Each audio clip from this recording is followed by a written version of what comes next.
The storm had driven Eliza Hartley to the mountain cabin, like a wounded animal seeking shelter.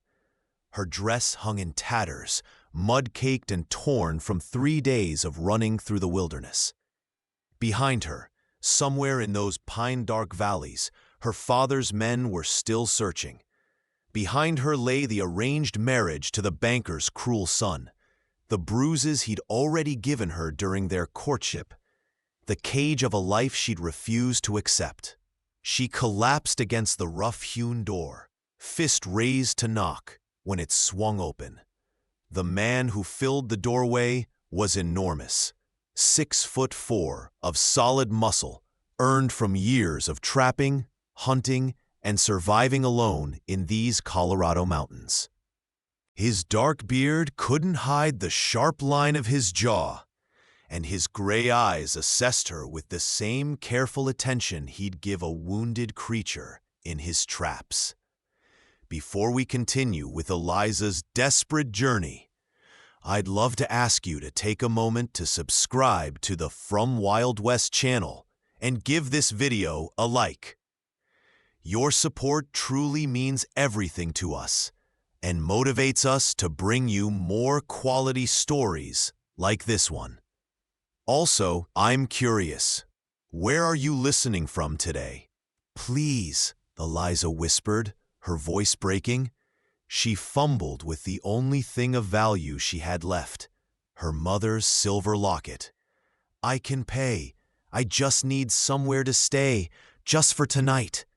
The mountain man, Marcus Webb, though she didn't know his name yet, looked at the locket, then back at her face. His expression softened slightly. Keep your silver. What you need is a warm fire and hot food. Come in before you freeze. She hesitated at the threshold. Every instinct screamed that trusting strange men had led to nothing but pain. But the alternative was dying in the storm or being dragged back to her father's house, back to William Carver and his heavy fists. Marcus stepped back, giving her space. I'm not going to hurt you. You have my word. Something in his tone, steady as granite, simple as truth, made her step inside. The cabin was sparse, but clean. A stone fireplace dominated one wall, and the scent of pine and wood smoke filled the air. Marcus gestured to a chair near the fire and moved to the stove without another word. Within minutes, he placed a bowl of venison stew in her trembling hands. Eliza ate like she was starving, because she was. She couldn't remember her last real meal. Her father had locked her in her room for 2 days when she'd refused to sign the marriage contract. How far did you run? Marcus asked, his voice low and careful.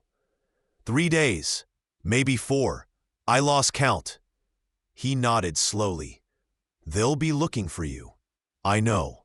Eliza set down the empty bowl. I'm sorry to bring trouble to your door. I'll leave at first light. In that dress?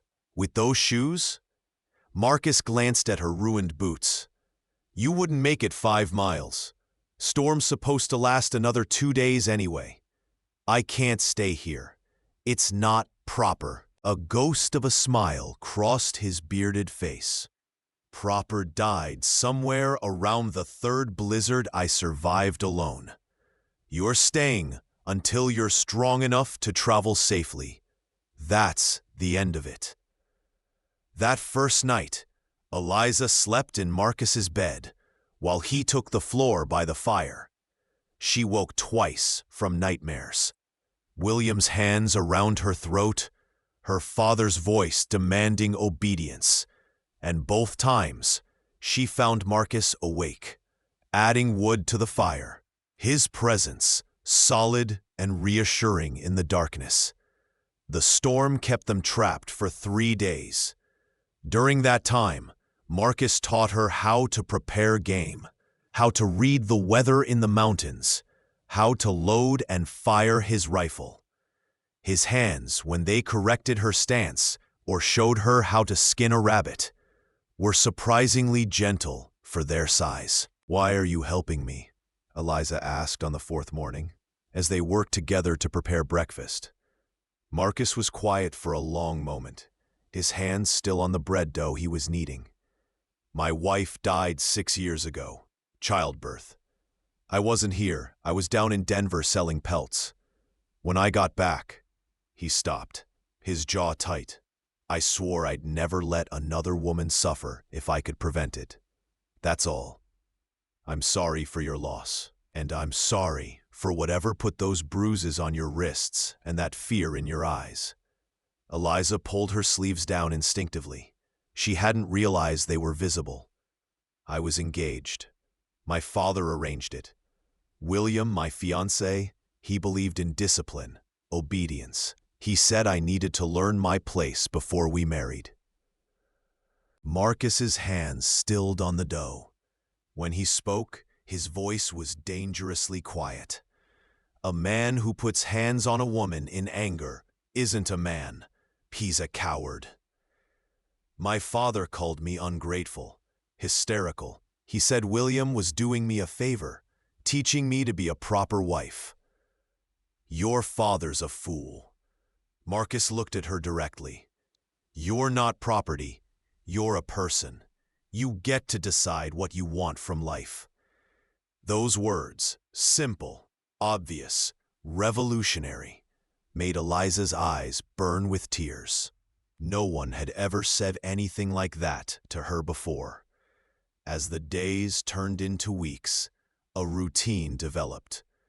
Eliza proved herself useful, transforming the bachelor cabin into something more livable. She mended Marcus's clothes, organized his chaotic supplies, and learned to cook with the limited provisions available. Marcus, in turn, taught her to survive in the mountains, how to track game, set snares, identify edible plants, and most importantly, how to shoot. "You need to be able to protect yourself," he said one afternoon as they practiced with his rifle. "If something happens to me, or if you decide to move on, you need to know you can survive alone."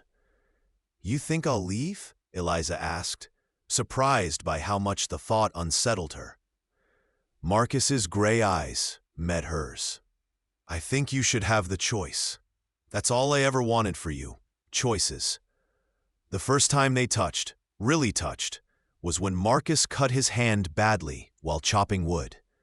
Eliza grabbed his wrist without thinking, pulling him inside to clean and bandage the wound.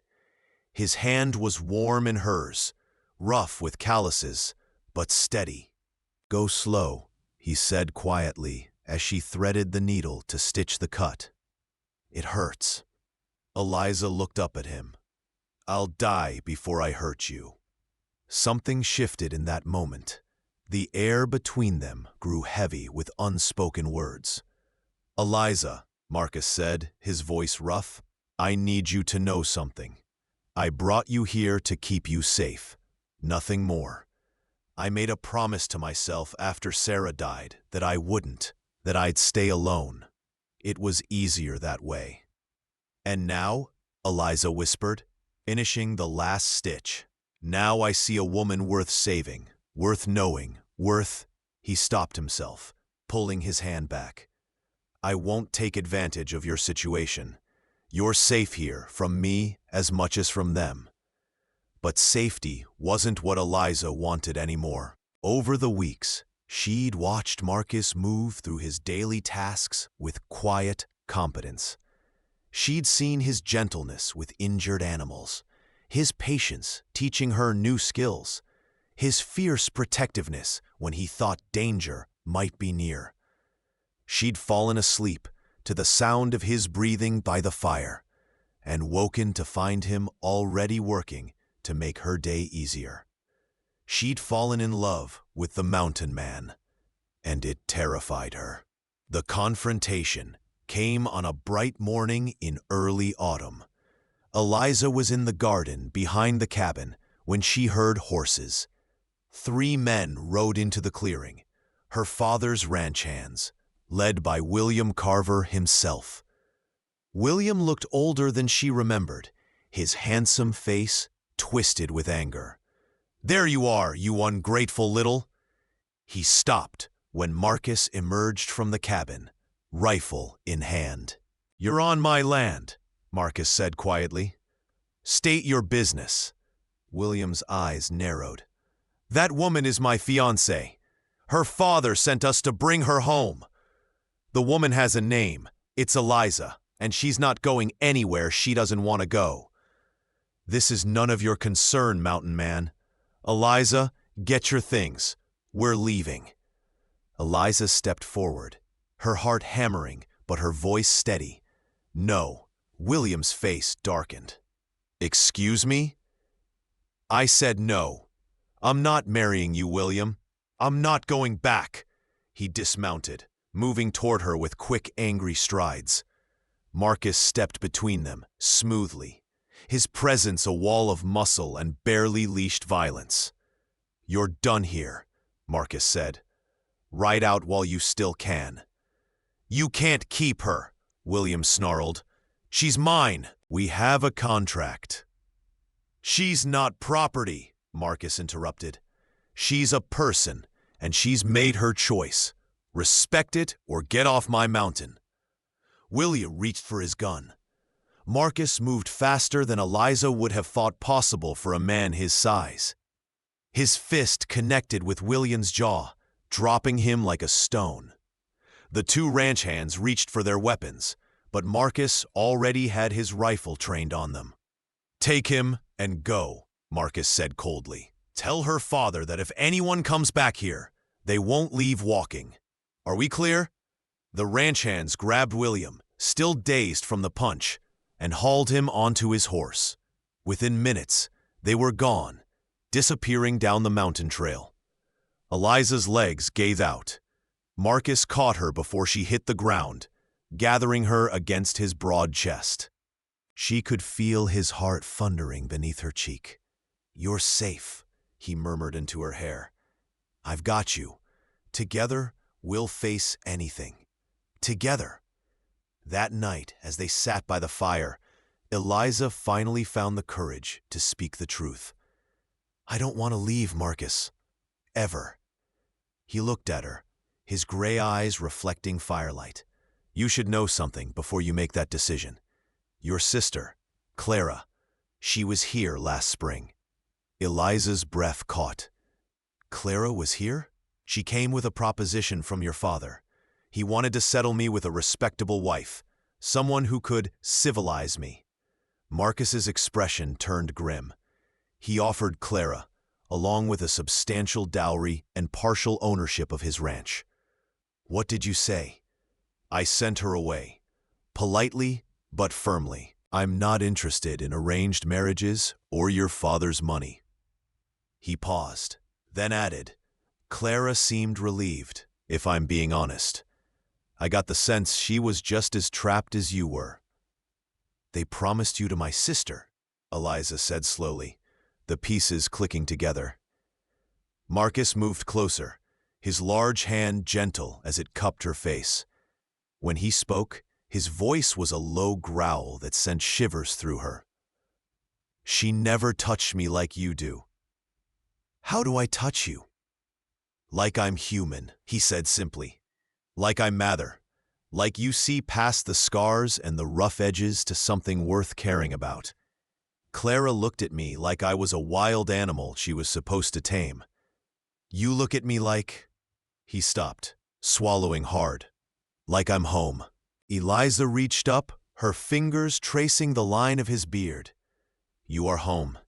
You've been home since the night you let me in from the storm." Marcus kissed her then, gentle at first, tentative, as if afraid she might break. When she responded, pressing closer, his arms tightened around her with desperate need. "Marry me," he breathed against her lips. "Not because of some contract or arrangement. Because I love you. Because I can't imagine waking up without you beside me. Because you've made this cabin feel like more than just a place to survive. You've made it a home." "Yes," Eliza whispered. "Yes to all of it." They were married 2 weeks later by a traveling preacher who occasionally made rounds through the mountain settlements.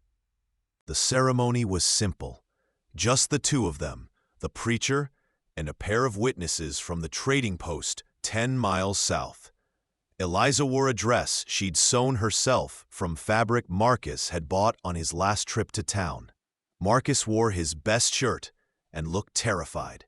When the preacher pronounced them husband and wife, Marcus kissed her like she was the most precious thing in the world. Their first night as husband and wife, Marcus carried her across the threshold of the cabin, their cabin now. He set her down gently, his hands trembling slightly. "I've never," he started, then stopped.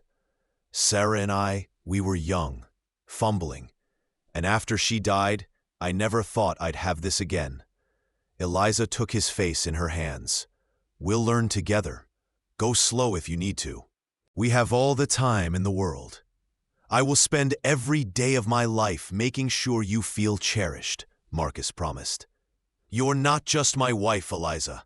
You're my partner, my equal, my everything." He kept that promise. The months that followed were the happiest of Eliza's life. She and Marcus fell into an easy partnership, hunting together, working the trap lines, making improvements to the cabin.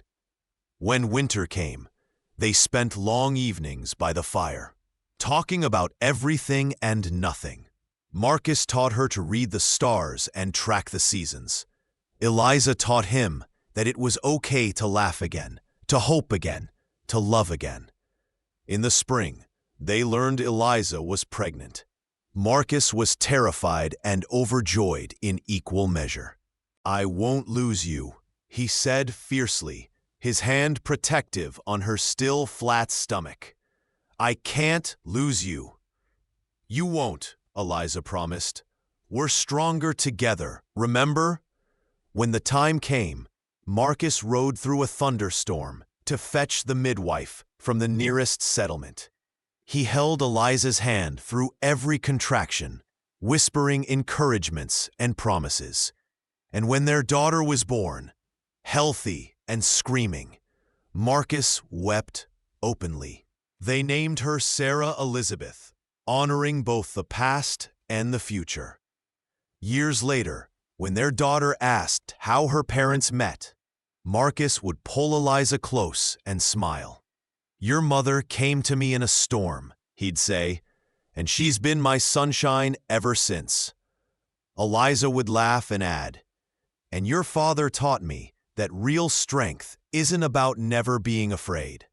It's about choosing courage anyway. It's about finding someone who sees your worth even when you can't see it yourself."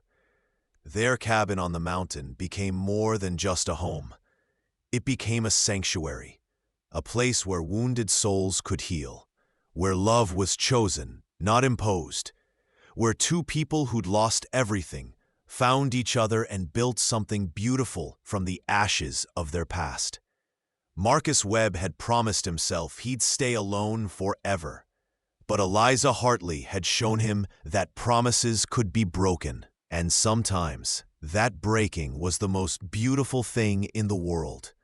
Together, they built a life worth living. Together, they found their way home. 5 years had passed since that first storm brought Eliza to Marcus's door.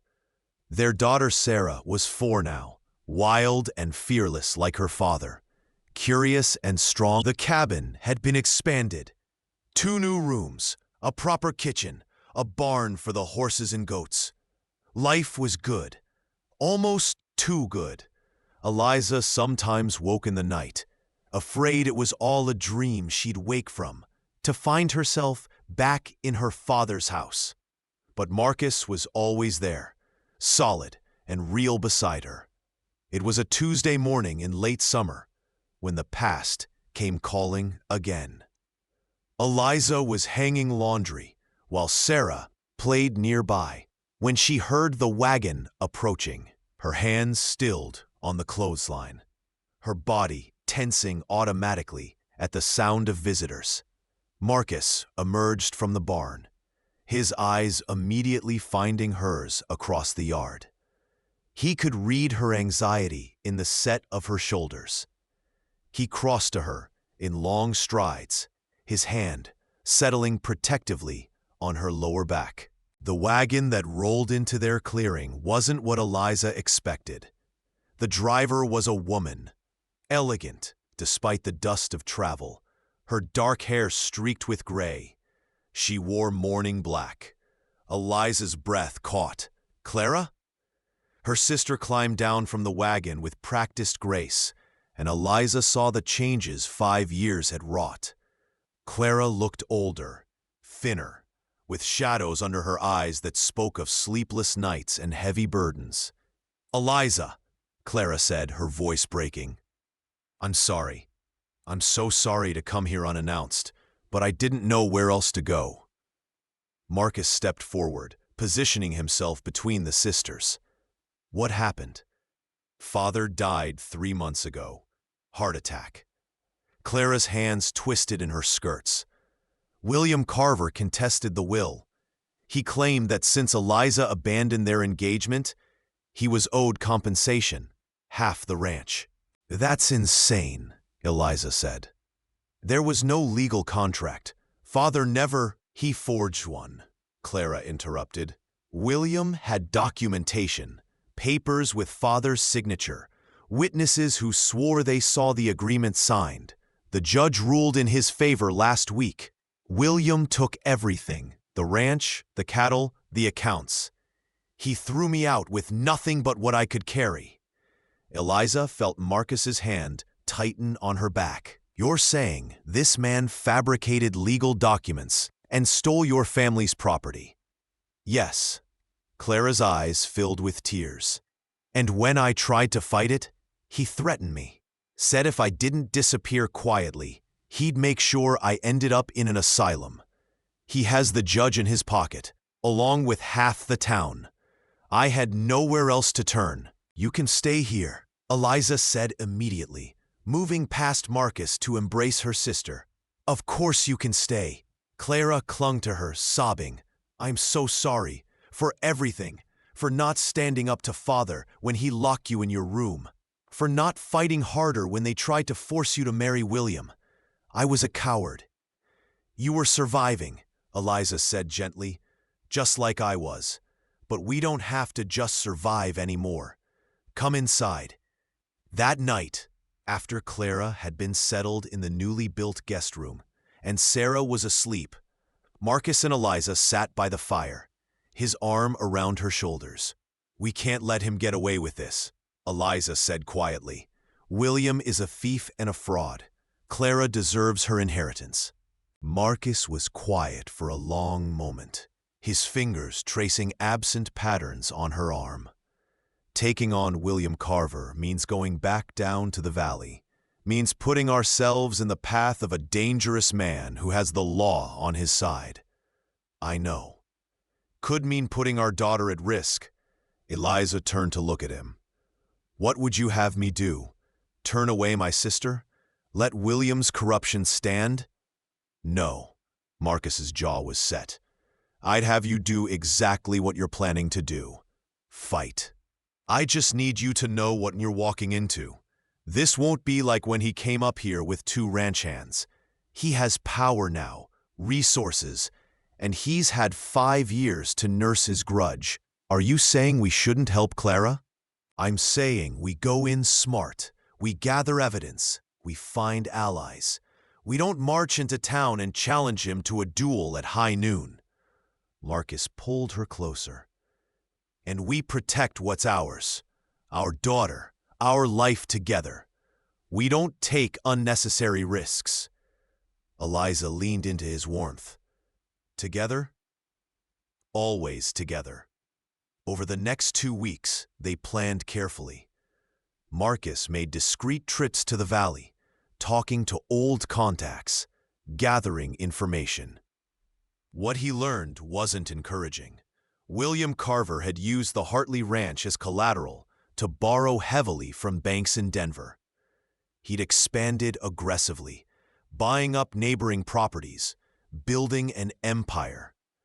He'd married the judge's daughter, cementing his political connections.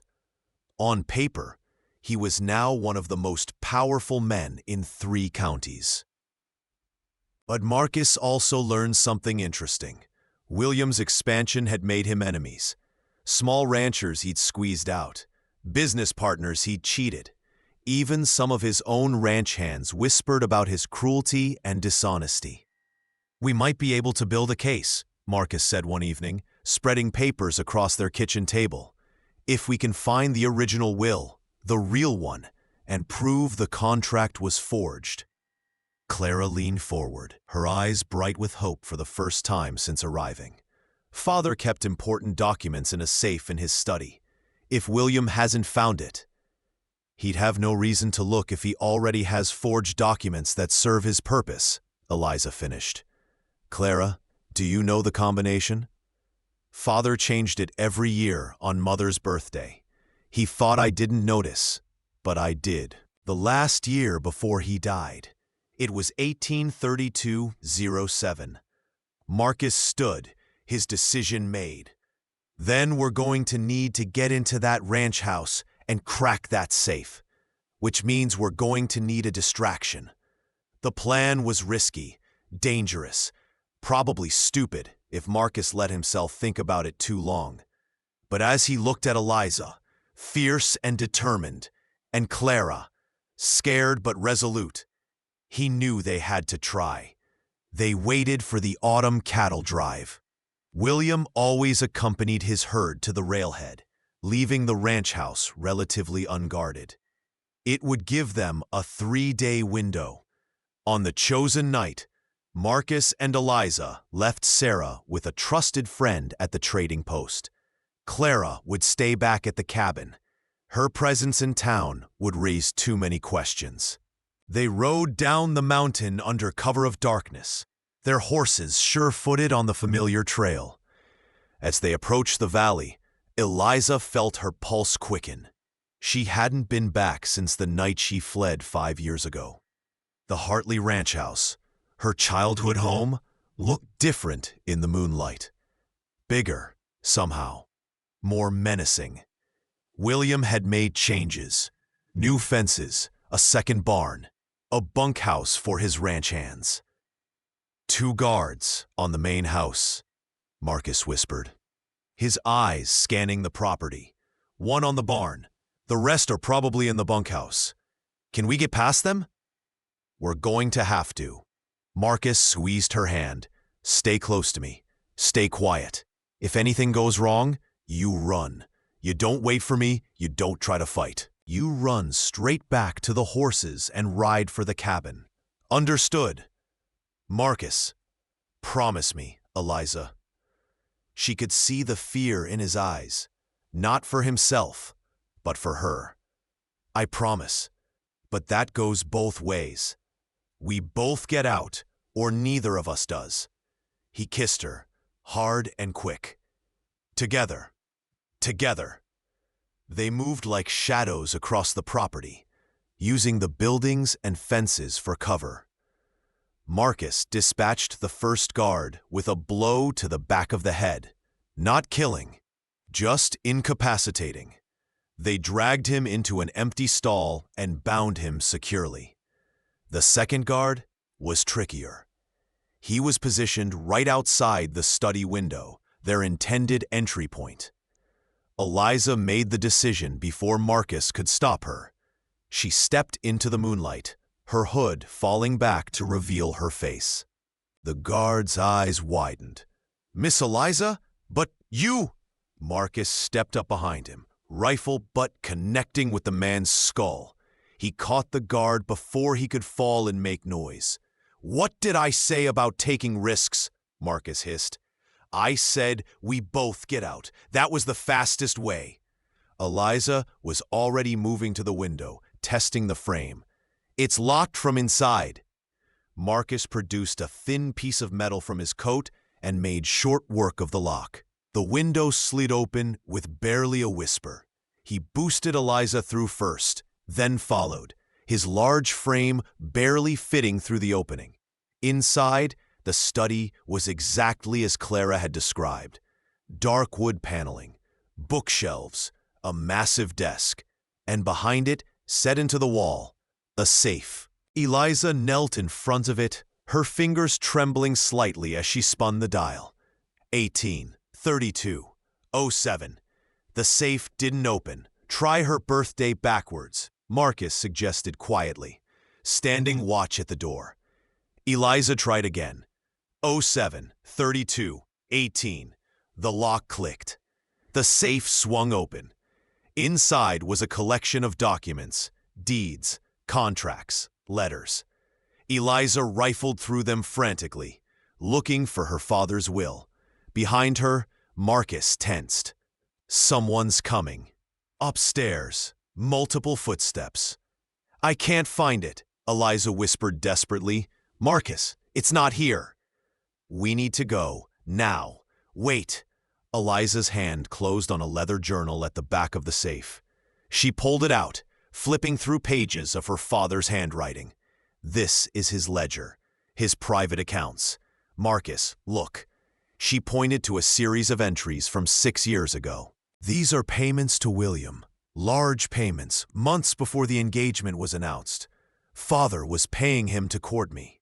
That's leverage, but we need the will. Eliza? The door burst open. 3 ranch hands stood in the doorway, guns drawn. Behind them, backlit by the hallway lamp, stood William Carver.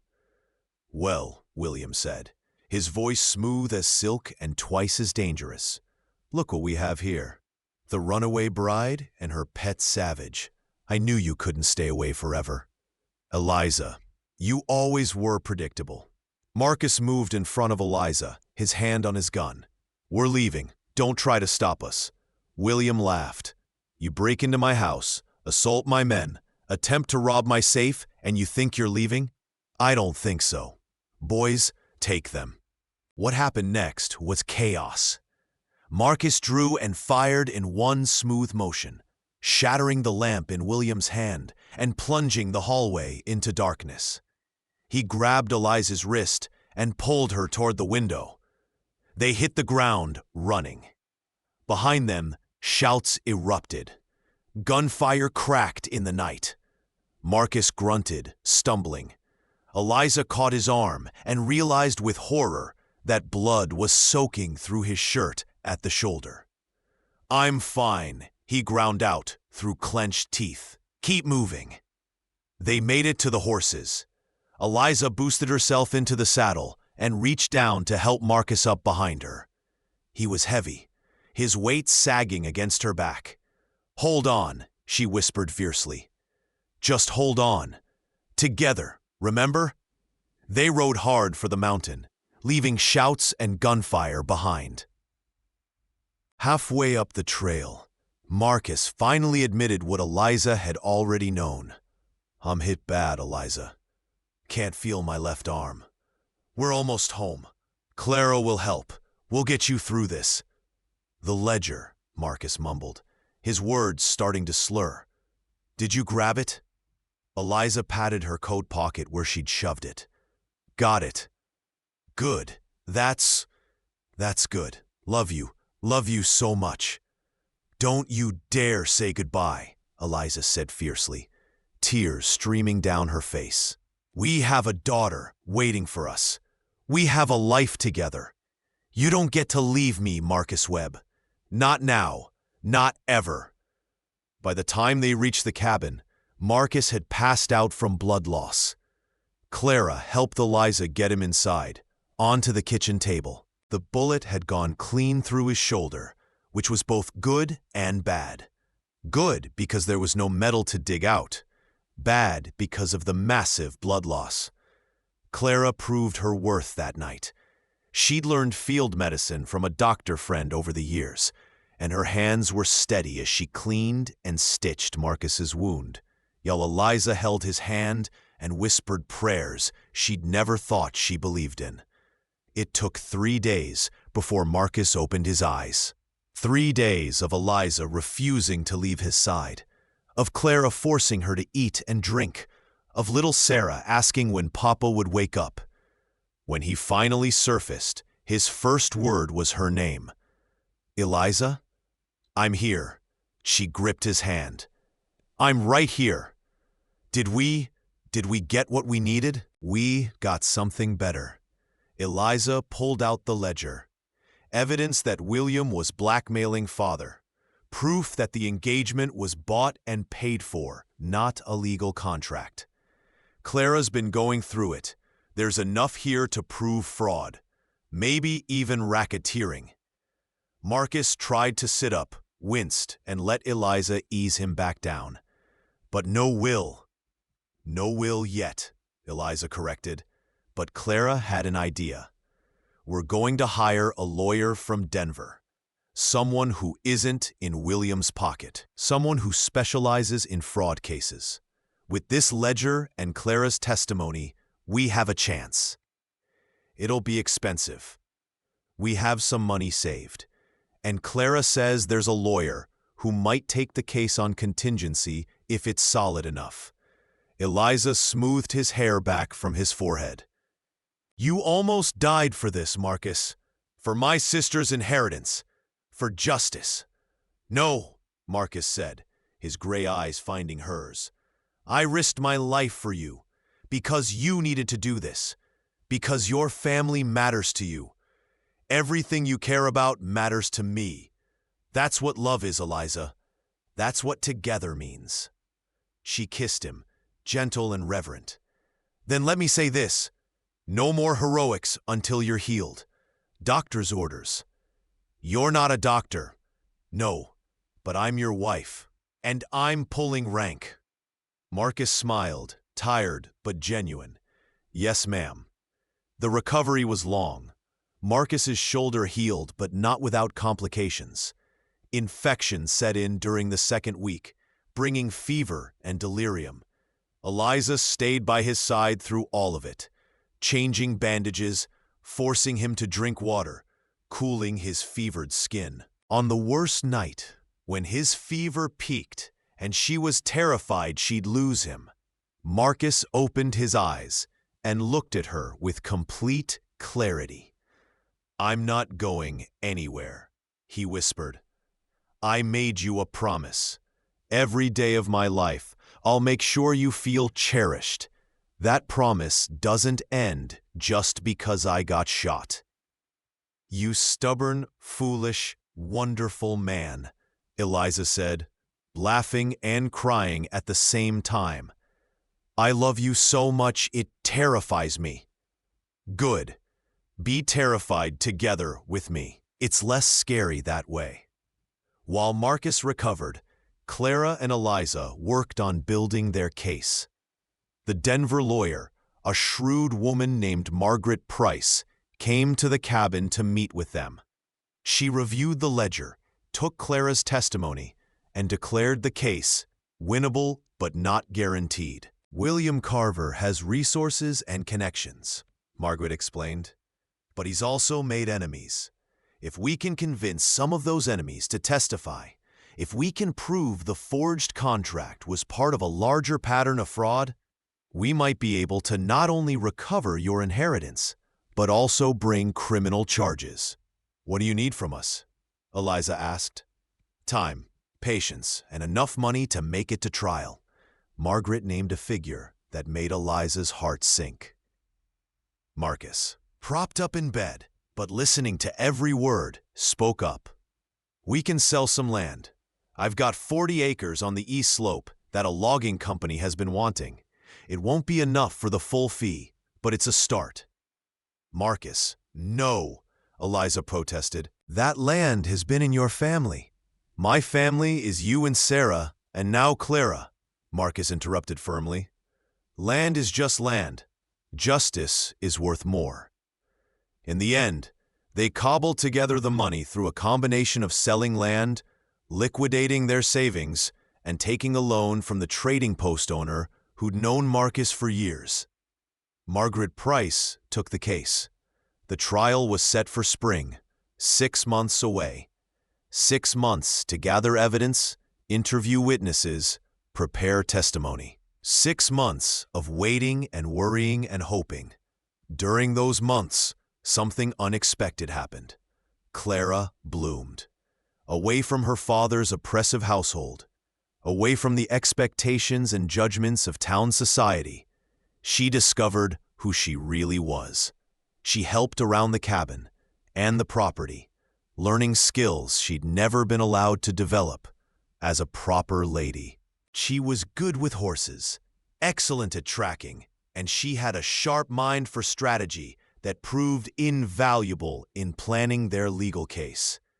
One evening, as they worked together preparing dinner, Clara spoke quietly. "I envy you, Eliza." "Envy me?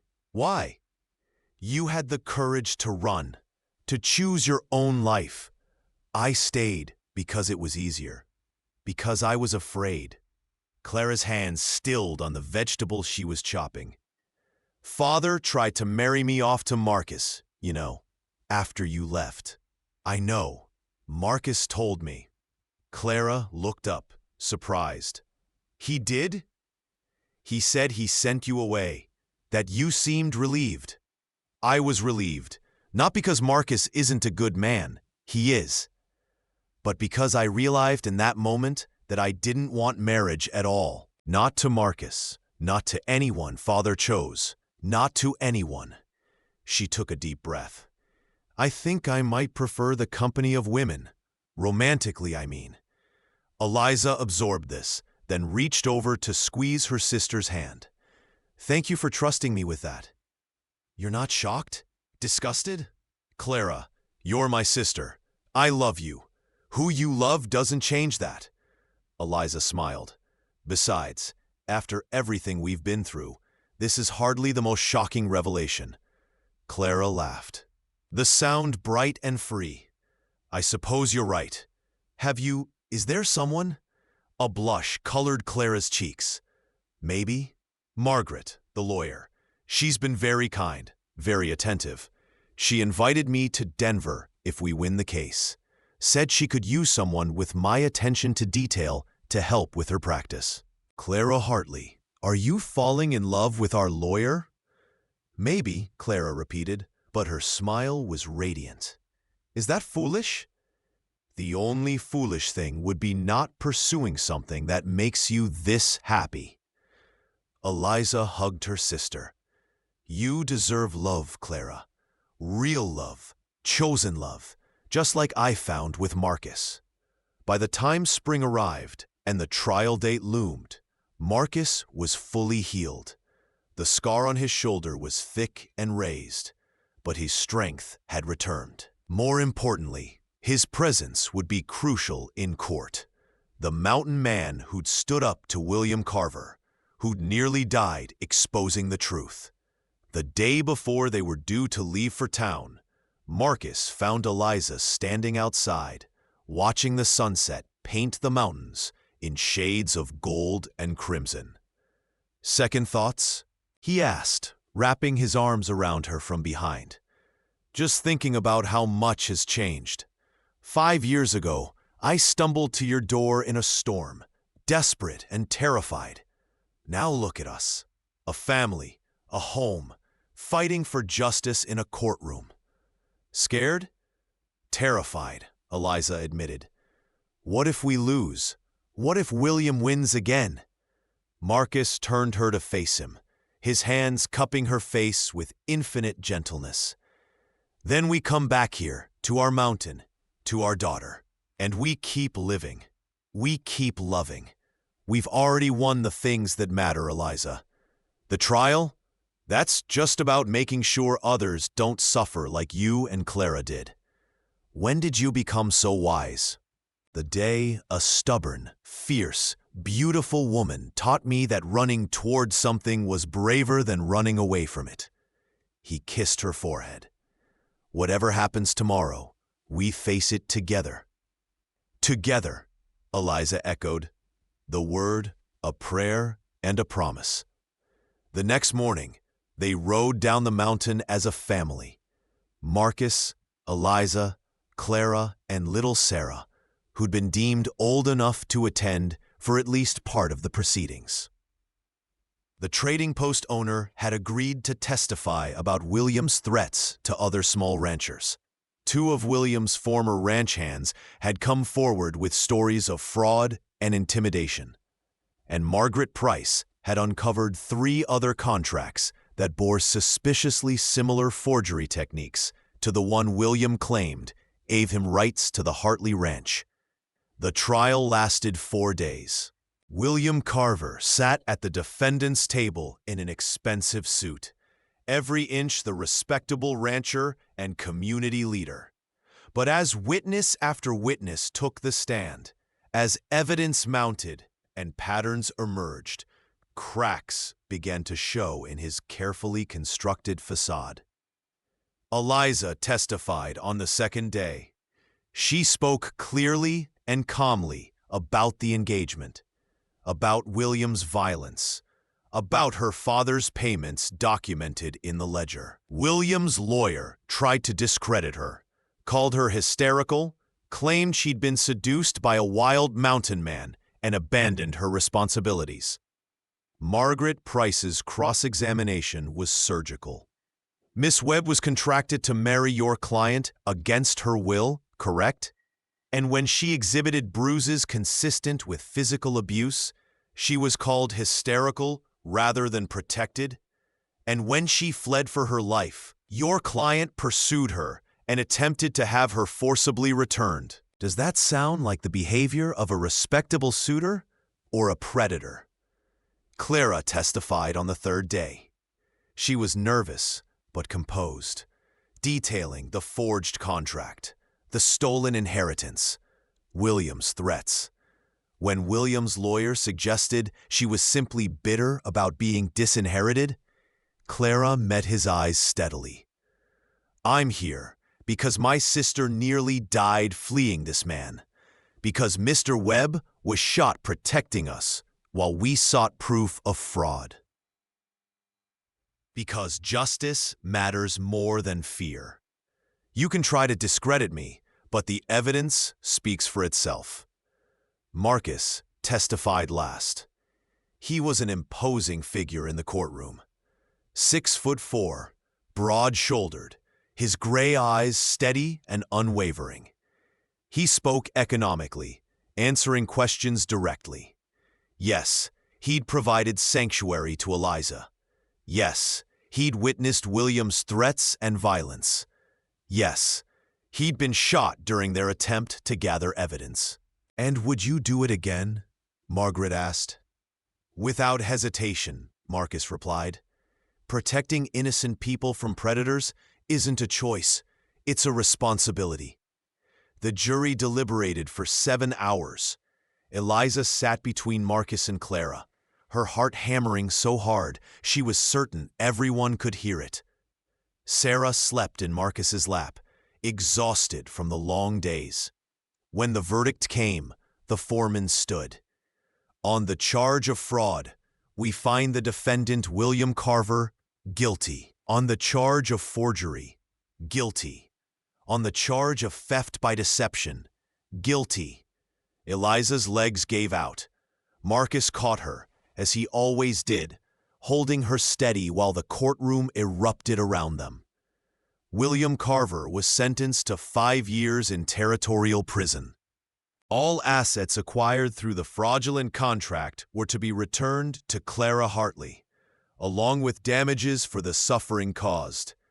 The judge, not the corrupt one from before, but a circuit judge from Denver, made a point of publicly condemning Carver's actions. This court will not tolerate men who use violence and fraud to control women, the judge declared.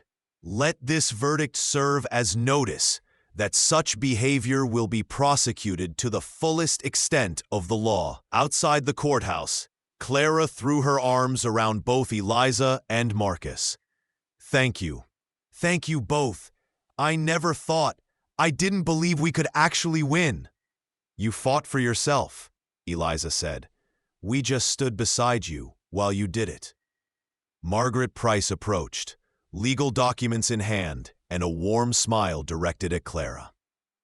I'll need to return to Denver to file the paperwork for asset recovery.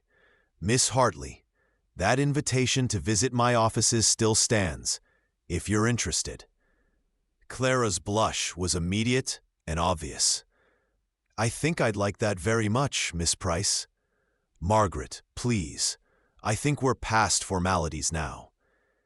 As they walked back to their hotel, Sarah finally woke enough to ask, "Did we win, Papa?" Marcus kissed his daughter's forehead. "Yes, little one, we won." "Because we were together?"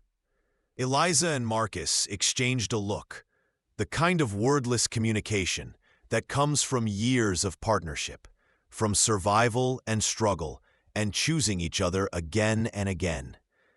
"Because we were together," Marcus confirmed. That night, with Sarah asleep between them and Clara safely in the next room, Marcus pulled Eliza close. His shoulder ached. It always would when storms rolled in, but the pain was a small price for the peace they'd achieved. "I love you," he whispered into the darkness. "Every stubborn, courageous, incredible part of you." "I love you," Eliza replied. "Thank you for teaching me what it means to be truly safe, truly seen, truly loved. Thank you for stumbling to my door in that storm. Thank you for choosing to stay. Thank you for making me believe in second chances." They fell asleep like that, intertwined, protected, home. The next morning, they began the journey back up the mountain. Clara rode with them, her bags packed with enough belongings to last a few weeks before she'd head to Denver to work with Margaret on the asset recovery. And, they all suspected, to explore the possibility of something more with the sharp-eyed lawyer. The cabin looked exactly as they'd left it, but somehow it felt different, more solid, more permanent. This wasn't just a place of survival anymore. It was a home they'd fought for and earned. That evening, as the sun set over the Rockies and painted the sky in impossible colors, the family gathered on the porch. Marcus held Sarah on his lap while Eliza leaned against his good shoulder. Clara sat nearby, a letter from Margaret already tucked in her pocket. "What happens now?" Clara asked. "I mean, I know what I'm doing, but what about you two?" Eliza and Marcus looked at each other. "We keep living," Eliza said simply. "We raise our daughter. We work the land. We help people who need sanctuary, like Marcus helped me. We build something lasting," Marcus added. "Something good. Something worth passing down." Sarah looked up at her father with serious eyes. "Papa, tell me again about the night you met Mama." Marcus smiled, pulling both his wife and daughter closer. "Your mama came to me in a storm." As he told the story, their story, Eliza closed her eyes and listened to the sound of his voice, deep and warm and safe. She thought about the terrified girl who'd pounded on this door 5 years ago, and the woman she'd become. She thought about the lonely man who'd given up on happiness, and the father and husband he'd grown into. She thought about all the ways they'd saved each other, and she knew, with absolute certainty, that whatever storms came next, and there would always be storms, they would face them the same way they'd faced everything else, together. Thank you so much for listening to this story. I'd love to know where you're enjoying this tale from. Are you listening at home, during your commute, or perhaps while working? Please subscribe to the From Wild West channel and share your thoughts in the comments below. What did you think of Eliza and Marcus's journey? Your feedback means the world to us.